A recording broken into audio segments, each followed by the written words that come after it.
Albert Laporte and Kat Arado of the PLDT High School Leaders who won in straight sets against the Chocomucho Flying Titans.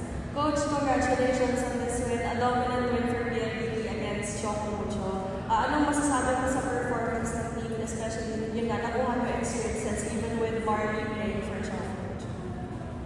Yun lang, before the game, pinag-usapan lang namin na naka-mindset namin na hard game today. Yun nga, lagi naman gano'n din si Choco, lagi nagbibigay ng ganun challenge. Sadyang ano lang, siguro nagtugma-tugma lang sa part namin. And yun nga, gumana yung mga locals.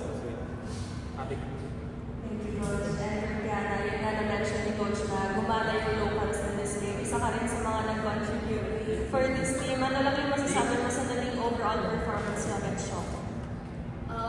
We just focused on the game plan. Pinag-aralan talaga namin yung Chocomucho. And very happy na sabay-sabay kami. Maganda yung using today. And yun, good game naman din. Chocomucho gave their all also. So we were expecting that it was gonna be balikan talaga. Thank you. And for Kat, so far wala pang talo yung PLDT with this winning streak. How proud are you of gano'n lang din ka solid yung naging chemistry ng PLDT? Yung sa panalo naman sobrang happy ako kasi yun nga, yung goal naman talaga namin is hindi masyadong yun nga umasa kay Nastra na dapat kami talaga mga global kasi nga ano to pang long term na. Lagi sinasabi ni Coach long term, ganyan, dapat matuto kami kay Ana. So, hindi na namin, parang siguro yung kumpiyansa nga, dala-dala namin nung nag-champion kami. Pero, sineset aside na namin yung goal kasi panibagong conference na siya.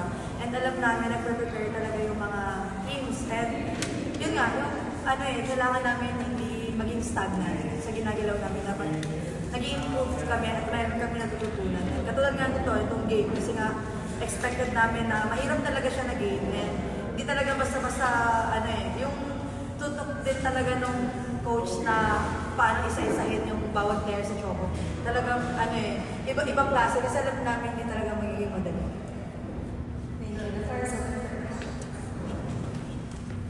For Kiana and Kat, how do you stay hungry lang kahit sunod-sunod yung panalo? Galing nga kayong dalawang championships para makakuha ko ulit dito sa Red Force. We don't really, it's a new conference, and new conference, each team has a grade 4, so it's really going to be a different level. So we just focus one game at a time. And siguro, ayun, we just, we just focus, we just take it day by day, we take it one game at a time. We focus lang sa goal, hindi na namin iniisip na ay back to back kami. It's a new conference, new teams, may mga ibang players na pumasok, may mga reinforced, so yeah. Siguro yun nga, katulad nga lagi ng sinasabi ni Coach, kahit naman simula niya, hindi kami pwedeng tumingin agad sa malayo.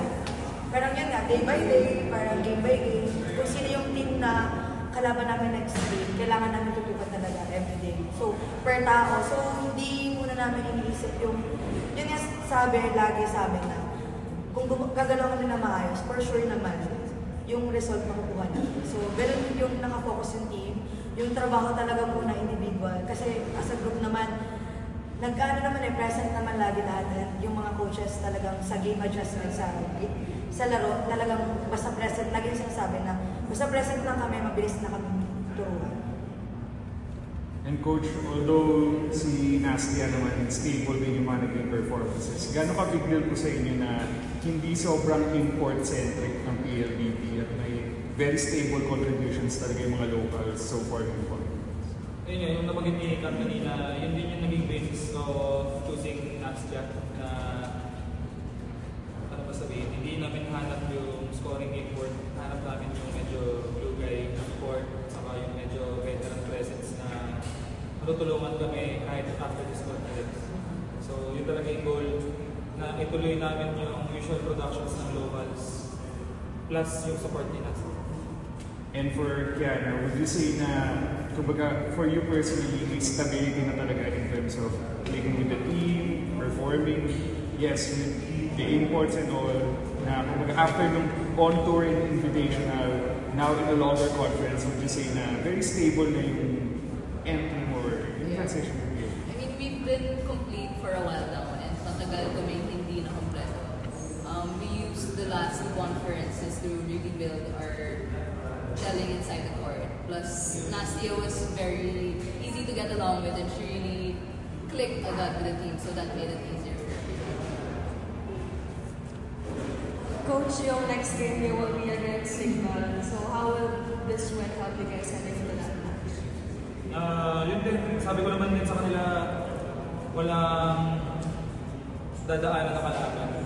Lahat hard games. Totoo naman, kahit regardless ng results, basta may mga nagbalik na alas at imports na nandyan, magiging mahirap. So, gagamitin lang siguro namin yung enough days para mabalance yung pahinga sa mga preparation. Thank you, Coach. Thank you, Coach.